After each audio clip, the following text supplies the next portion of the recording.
Are you going to sleep with me tonight? Huh? Yeah, sure. Wait. What is it this time? When you say sleep with me, do you mean she's going to lay down in our bedroom? Wouldn't that be a hassle to clean up? Why not she just sleep in my bed? In the same bed? It's fine. There's plenty of space in one bed.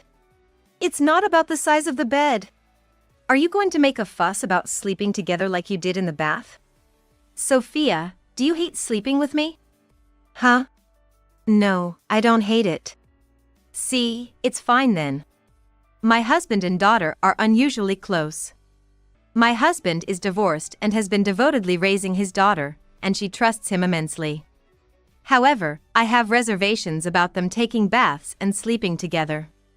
But my husband and I have just gotten married and started living together. As someone who has just intruded into their lives, should I really be the one to speak up right now? They might feel bad if they think I'm rejecting their habits. I've been living in a state of unease. 2 years after our marriage, as my daughter entered middle school, they still bathed and slept together. I thought about intervening, but incidents kept me from doing so. About a month after she started middle school, there was a health examination. From the results, I was called by the homeroom teacher. Normally, if something comes up in a health examination, you'd expect to be advised to go to a hospital. The call from the teacher filled me with anxiety. As I mentioned before, it's about the hearing test. Does my daughter have a serious illness? Maybe, but... Hearing the teacher's words at school left me speechless. Understanding the root of various problems I'd faced at home, I decided to tackle these issues head-on. I'm Mia. I'm 35 and work in an office. My husband, Elijah, is in sales, and our daughter, Sophia, just graduated from elementary school and is currently on summer break. We're a typical family, facing the significant event of Sophia starting middle school soon. If there's anything that sets us apart from other families, it's that my husband has been through a divorce, and Sophia is his daughter from that relationship. In an era where 1 in 3 marriages ends in divorce, that's not so unusual. I met my husband 3 years ago at a casual drinking party. It was a gathering where anyone could invite anyone else, and due to its relaxed nature, there ended up being 15 people, including friends of friends. With about half being strangers. Among those strangers was my husband. Excuse me, is this seat next to you okay? I got here late and it's the only one available. Sure, no problem at all. With an apologetic look, my husband sat next to me and called over a waiter to order a beer. His first impression was of someone seriously straight-laced, drawn right out of a textbook. He was wearing a crisp suit, but more than that, it was our initial conversation that really solidified that impression. Did you get held up at work? No, I actually finished work early, but I went home to help my daughter with her homework.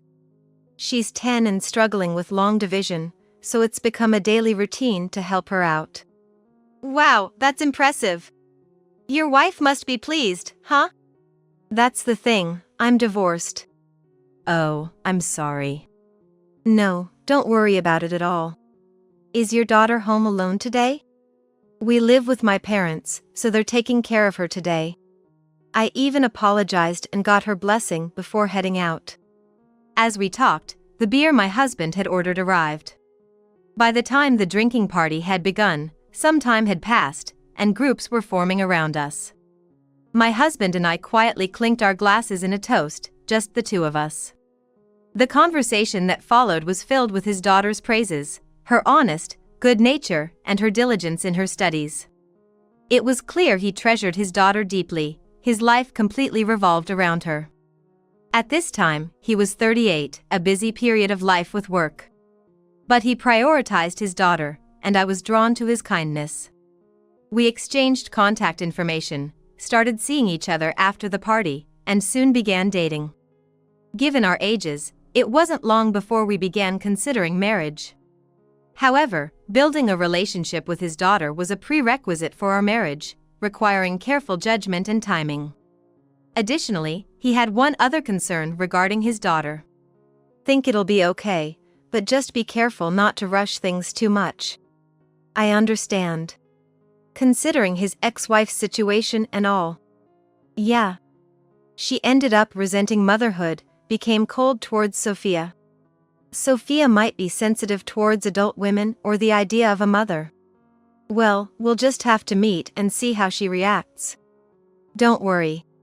I'll be mindful of the distance.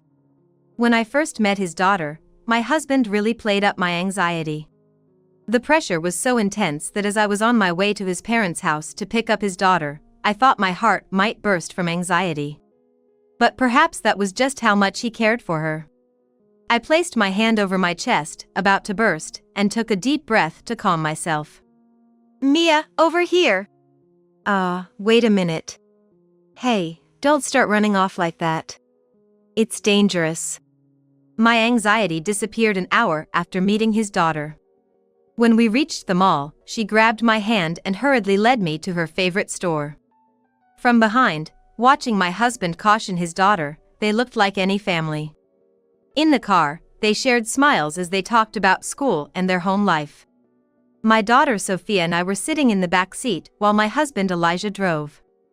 Occasionally, when Sophia talked about almost everything, I caught a glimpse of Elijah's face in the rearview mirror, and he looked a bit embarrassed. Even before meeting Sophia, I had imagined that she and Elijah must have a great relationship. Dad, give me that. Again? You'll eat all of mine. Come on, I like that flavor too. Just a bite. Sophia took the ice cream Elijah was eating, and despite claiming she'd take only one bite, she took 3 before handing it back. Her expression was one of triumph. When I was in elementary school, I disliked my father for no particular reason. I hate to say it, but being disliked seems almost like a father's fate. However, there are exceptions. And daughters who do not dislike their fathers do exist. Elijah is one of those exceptions. Since everyone around me seemed to unjustly despise their fathers, Elijah and Sophia's relationship appeared refreshingly different to me. Observing their relationship allowed me to discard one of the many preconceptions I had held. Their good relationship was evident from the start, and I quickly built a bond with Sophia, which led us to marry a year into our relationship. After getting married, we rented an apartment and began our life together. Elijah, true to my first impression, was serious and hardworking. Sophia was sincere and well-behaved. At that time, I believed we would have a happy family life forever. However, this happiness turned out to be fragile and began to crumble bit by bit. Living with Elijah and Sophia, I was surprised by something. Sophia, gonna take a bath? Yeah, I'll take one. Eh? While I was cleaning up the dinner dishes, I heard an unbelievable conversation from the living room, which made me turn around at the speed of light to check on Elijah and Sophia. They were about to get up from the living room sofa. It wasn't a misunderstanding. They were planning to take a bath together. Wait. By going to the bath, you mean together? Yeah, why? On weekends or when I get home from work early, we always bathe together, right? Yeah. That's right. Sophia is 11 years old, right? Are you saying she's too old to bathe with me? Look at Sophia. She's still in elementary school, right? And she says she wants to bathe together. Is there a problem? No, it's just she's still in elementary school, and she doesn't mind. See, no problem then. Sophia, let's go. I couldn't confidently say that it was wrong for Elijah and Sophia to bathe together. They seemed very close, and apparently they had always bathed together. Was it right for me, who had just started living with them, to stop them? They might feel bad if they thought I was rejecting their routine. In my circle, too, there were kids who bathed with their parents until the later years of elementary school. With these thoughts, I went back to cleaning the dishes. After the bath, Elijah and Sophia sat down together on the sofa, looking happy as they started watching TV. They really were close. Watching from the kitchen next to the living room, I figured that since my daughter Sophia is already in the upper grades of elementary school, she might soon start to dislike bathing with my husband Elijah. I decided to hold off on saying anything until then. This cleared up my discomfort about the bathing situation, but Elijah quickly caused another concern. Are you going to sleep with me tonight? Huh? Yeah, sure. Wait, wait. I inadvertently cut into their conversation from a distance. What is it this time? When you say sleep with me, do you mean she's going to lay down in our bedroom? Wouldn't that be a hassle to clean up? Why not she just sleep in my bed? In the same bed? It's fine. Sophia is small, so there's plenty of space in one bed. I'm not talking about the size of the bed. Are you going to make a fuss about sleeping together like you did about the bath? Sophia, do you mind sleeping with me? Huh? No, I don't mind. See, Sophia is fine with it. Elijah naturally headed to the bedroom with Sophia. When I followed a bit later, they were already sleeping in the same bed. Seeing their peaceful faces, I started to feel the discomfort I had decided to ignore about the bathing situation again. I knew before we got married that Elijah and Sophia were close. Elijah has always cherished Sophia, and since she grew up without a mother, she has relied on him. However, I hadn't expected them to be so close as to share baths and a bed. I went to bed alone, troubled about whether I should address this discomfort, and it took me longer than usual to fall asleep. The next day, I decided to check whether Sophia really didn't mind bathing and sleeping with her father. Sophia, were you happy bathing with your dad yesterday? Huh? Yeah. He usually joins you on weekends or when he gets home from work early, right? Looks like he'll be late today, so you can't bathe together. Disappointed? I don't know. Do your friends bathe with their dads, or is it just you? My friends. I don't know. Do you dislike bathing with your dad? Why are you asking that? Am I doing something wrong? It seems I had misjudged the distance in my questioning. After my barrage of questions, Sophia, who had been doing her homework at the living room table, sadly gathered her things and retreated to her room. With Elijah coming home late today, Sophia and I had to have dinner alone. The awkwardness made it impossible for me to initiate conversation, and we ate in silence. The quiet of the dining table was only broken by the clinking of dishes. To make the dish sounds less noticeable, I turned up the TV volume slightly. After finishing her dinner, Sophia went straight back to her room without saying anything. As I was reflecting on this and cleaning up the dishes, I heard the front door open and Elijah came home. I immediately brought up the situation with Sophia to him as he walked into the living room. Maybe being questioned like that made you too aware of becoming a mother. Sophia doesn't have a good impression of mothers, so I told you to be careful with your distance before we got married. I was careful before, but maybe I got too carried away after we got married and started living together. I must have unconsciously tried to become her mother too suddenly. Realizing that my husband was right, my heart ached. Trying to get too close to Sophia now might backfire. I'll handle this, just stay back for a while. Okay. I had no choice but to follow my husband's advice. He went to Sophia's room to talk. All I could do was sit in the living room, hoping their relationship would mend soon. About 30 minutes later, I heard Sophia's room door open. I expected my husband to return to the living room. But instead, I heard his footsteps heading towards the bathroom. And Sophia's voice followed. It seemed she had already bathed, but they were going to bathe together again. They must be having a good talk in there. After a while, they came out of the bathroom, Sophia went to her room, and finally, Elijah came back to the living room. Eager to hear how it went, I asked as soon as I saw him. How did it go?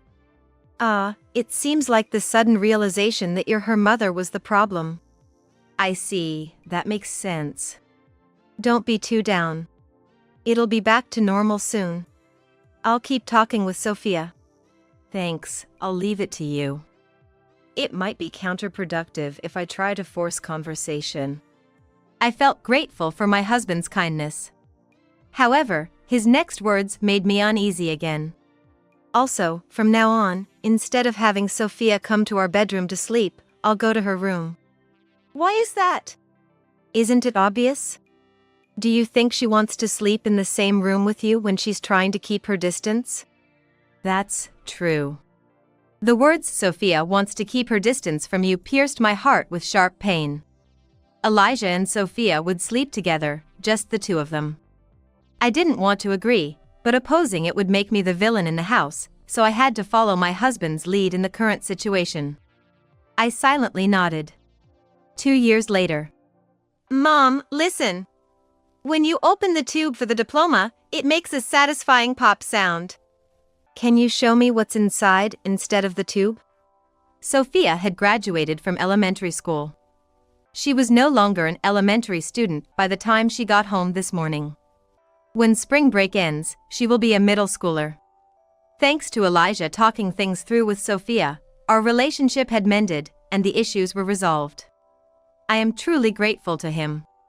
But still, my unease lingered. You're going to take a bath together today, right? Yeah. Wait a minute. Sophia is about to start middle school, you know? It's time to stop bathing together and sleeping together. That's not true, right? Sophia, will you still bathe with me for a bit longer? Elijah looked at Sophia for confirmation, and she quietly nodded. Seeing Sophia nod, Elijah then turned to me with a smug look. See, she says it's okay, so it's fine, right? But you know how close Sophia and I are, right? We're not like other parents and kids. Elijah made plans for their bath tonight, smiling happily. At this rate, he probably won't stop sleeping in her room either. Sophia is about to start middle school, and I really don't want them to continue bathing or sleeping together anymore. However, Elijah says that for repairing my relationship with Sophia, it's very important to keep talking and close the emotional distance as parents by continuing to bathe and sleep together. He also wants to keep doing it as much as possible to understand Sophia's feelings. Given that, I couldn't say anything because he repaired our relationship. I had no choice but to back down. But lately, I've been feeling this isn't right anymore. Sophia, I'll sleep in your room tonight. Okay. When Elijah called out to her, Sophia's expression wasn't happy. She looked clearly troubled. But still obeyed his words. I wondered why, but questioning her directly might repeat past mistakes. I'm afraid of being treated coldly by Sophia again, just when we've repaired our relationship. Despite my concerns, I couldn't bring myself to talk to her about it. A few days after Sophia's summer break began, a minor incident occurred. I don't want this anymore. What's wrong? My stomach hurts a bit. Elijah was late coming home today, and I was having dinner alone with Sophia. She had only eaten a few bites before she put down her fork. You left about half of it yesterday, didn't you? Are you okay? I'm fine. I think I'll feel better if I sleep. If you're not feeling hungry, should I make soup? I have some bananas and apples too. Or should I go buy some yogurt? I'm going to sleep. I think you should eat something. Shall we go to the doctor tomorrow? I told you I'll feel better after I sleep. But with middle school starting soon, it might be good to get checked just in case. I said I'm fine. Leave me alone. Sophia slammed the table and stood up, her steps unsteady as she went to her room. Did I misjudge the distance again? Being yelled at by Sophia made me lose my appetite too. Unable to move, I just sat at the dinner table staring at our nearly untouched meals, lost in thought. Then I heard the front door open, and my husband Elijah came home. As soon as he entered the living room, I immediately discussed our daughter's situation with him. Did you mess up again? It seems so. But this time, I was just worried about Sophia's health. Don't be upset. I'll talk to her again. Sorry. I'd appreciate it. Leaving it to Elijah, I hoped he could mend the relationship with our daughter again. However, this also made it increasingly difficult for me to stop them from bathing together or sleeping together. Still, I had no choice but to ask for his help. Feeling frustrated, I relied on Elijah again. He promptly went to Sophia's room, and they ended up sleeping in the same room again. The next day. Good morning. Mom, I'm sorry about yesterday. I'm sorry too. Let's have breakfast now. Indeed, leaving it to Elijah resolved the issue quickly. Although there was still some awkwardness, the problem was resolved in just one night. Elijah came into the living room a bit later. Again, he gave me a look of triumph. I began to lose confidence in my role as a mother, wondering if this was just the nature of their biological parent-child relationship. I'm home. Welcome back. How was school? Did you make any new friends? Everyone moved up from elementary school, so it's the same now that we're in middle school. That makes sense. So, how about your teacher?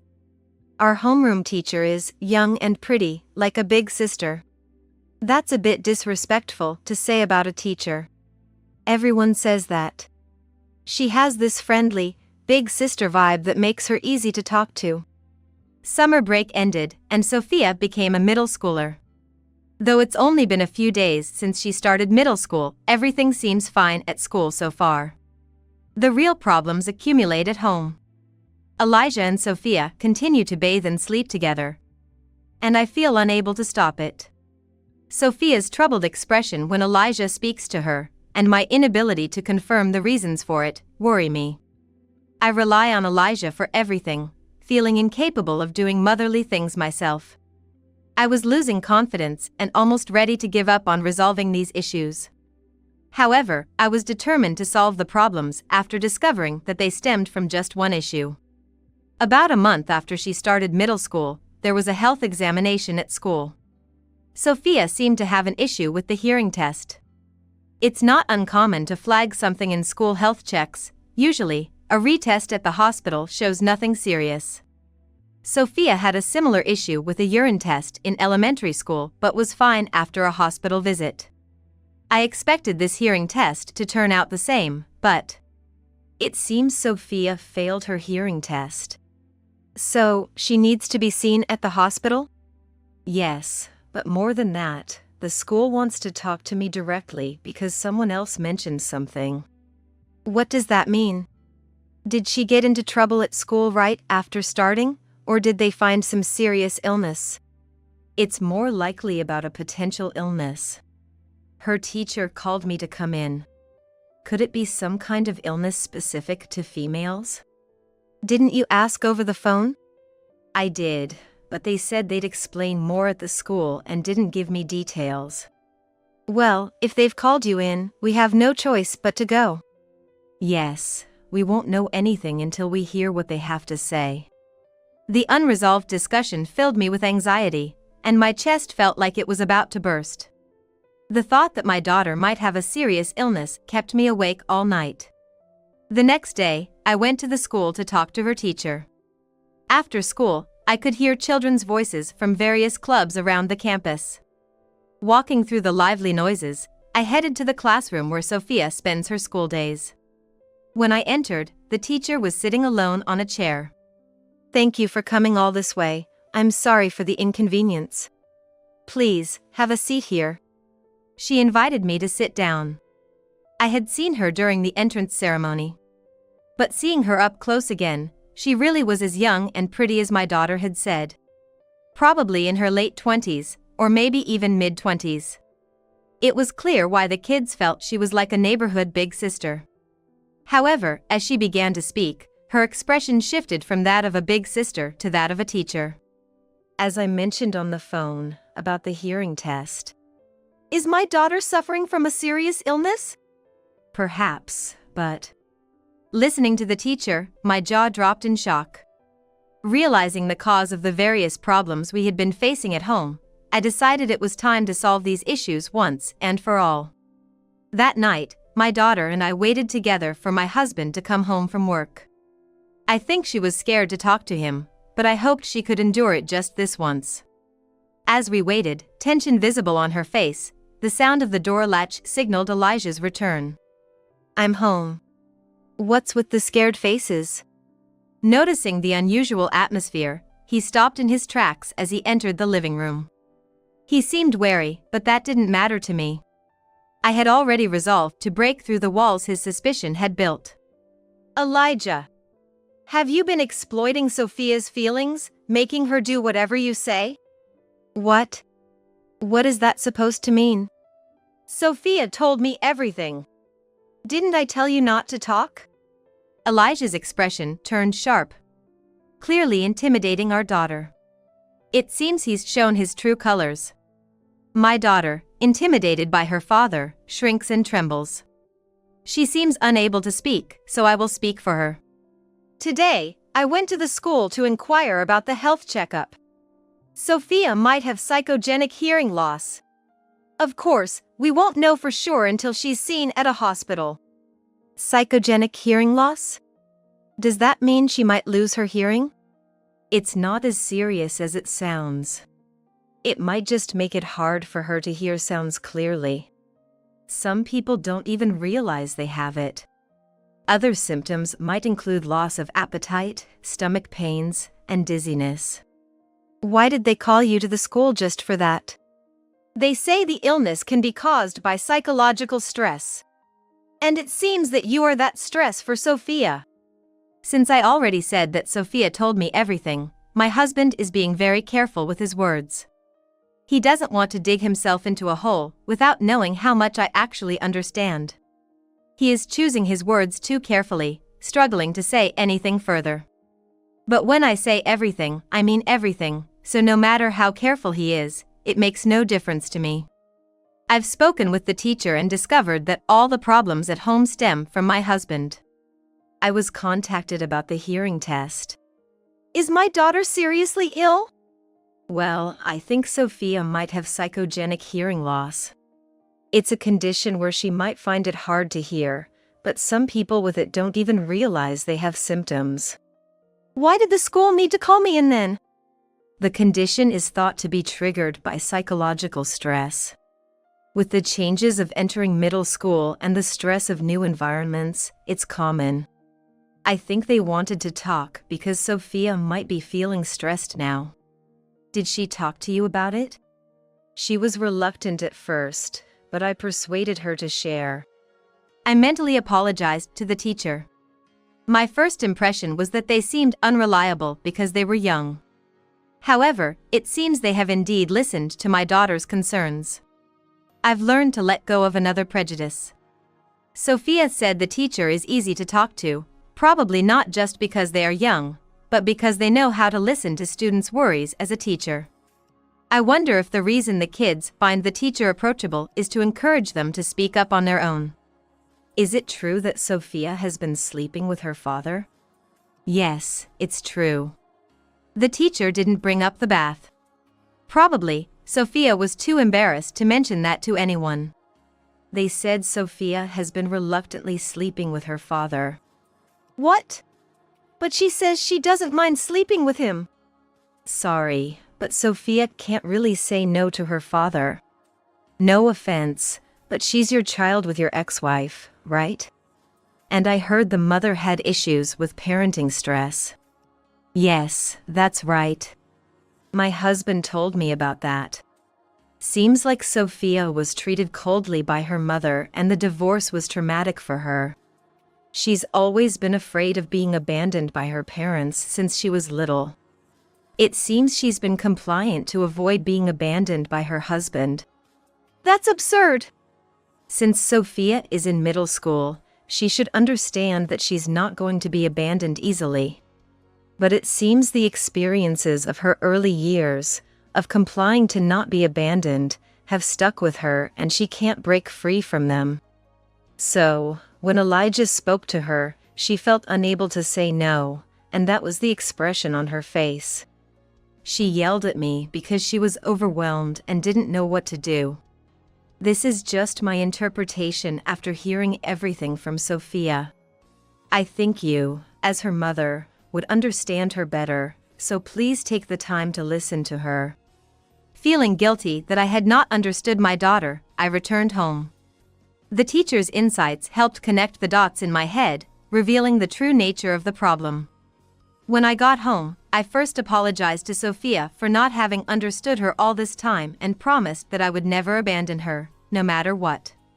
She forgave me, and after I mentioned that I had spoken with her teacher, she shared everything with me. As I matched Sophia's story with what I had pondered from school to home, it seemed my suspicions were mostly correct. The mental stress Sophia felt was because of you. You realized early on she was afraid of being disliked and exploited that, making her do whatever you said. This had already started by the time I first met her, hadn't it? The first time you met Sophia? I don't remember something that long ago. To you, commanding Sophia and having her comply must seem so routine you don't even remember it. But Sophia and I remember it clearly. I was delighted when Sophia warmed up to me so quickly when we first met. But it turns out you had instructed her to act affectionate to make a good impression. You even made her pretend to get along with me, didn't you? Now that you mention it, I might have done that. At home, having her bathe with you and sleep with you. Taking advantage of the fact that Sophia couldn't say no, doing whatever you wanted, it's unbelievable. It was just that. It wasn't sexual abuse, was it? No, making her bathe and sleep with you is definitely sexual abuse. That's not true. Sophia wasn't opposed to it, right, Sophia? Elijah then gave Sophia a sharp look again.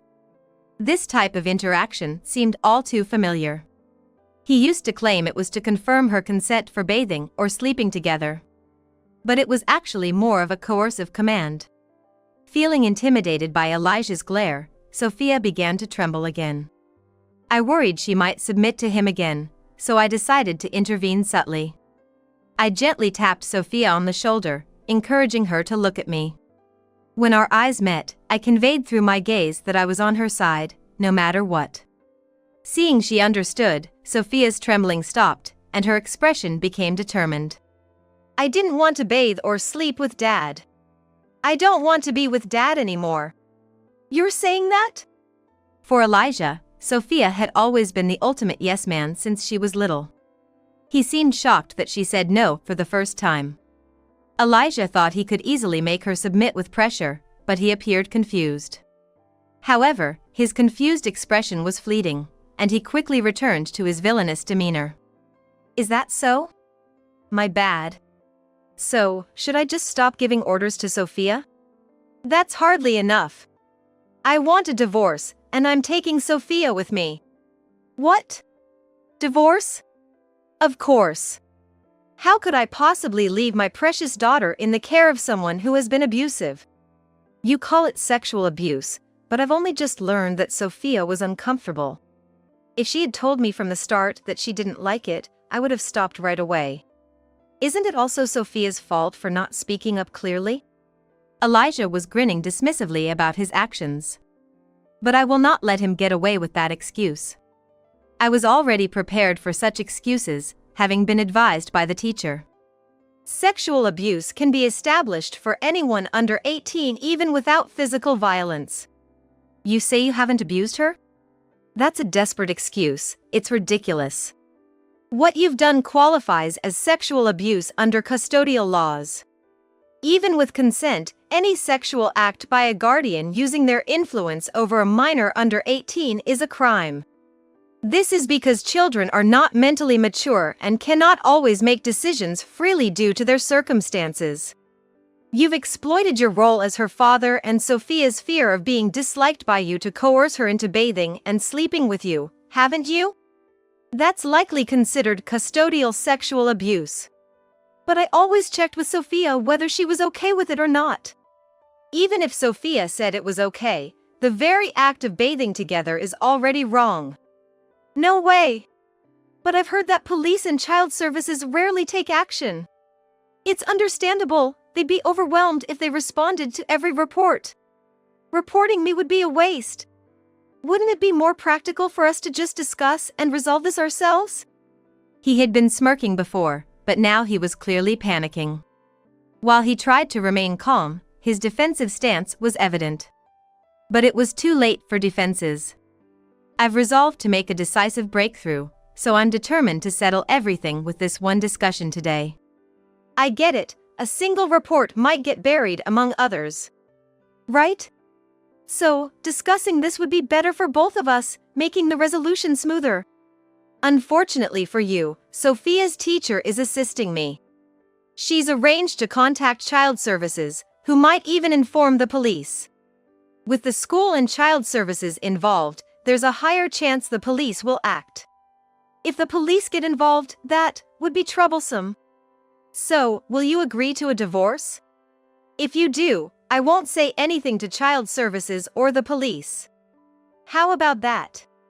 All right. Worried that he might change his mind, I quickly downloaded and printed the divorce papers from our home computer and had him sign his name. Once the divorce papers were signed, I didn't want him living with our daughter anymore, so I made him leave the house. This meant that from now on, our daughter wouldn't have to bathe or sleep with him anymore. After that, my husband and I divorced, and I gained custody of our daughter. Under normal circumstances, it would have been difficult for me to get custody. However, the situation changed when my ex-husband was arrested for forcing our daughter to bathe and sleep with him, which was deemed sexual abuse. He complained that I had broken our agreement. I hadn't broken any promise. The reason he was arrested was because our daughter had talked to her teacher, who then contacted child services, and they provided information to the police. I hadn't done anything. It was all the actions of our daughter and her teacher. Although he was arrested, he was not prosecuted, which was initially disappointing. However, having an arrest record, especially for child sexual abuse, was significant. This label alone has made it difficult for him socially. He lost much of his credibility, which affected his job situation. Although he wasn't fired, he soon left his job on his own. Also, due to the nature of our divorce, he was ostracized by relatives and became isolated. He moved far away to an area where no one knew him and is supposedly working there. Although I don't know what job he has. He still needs to work hard because he has to pay child support. I continue to live with our daughter, who seems happier now. Previously, her smiles were likely just to avoid displeasing me or her father. Reflecting on everything, I realize I had many shortcomings. Therefore, I'm determined to be a better mother, ensuring my daughter never has to fake her happiness again.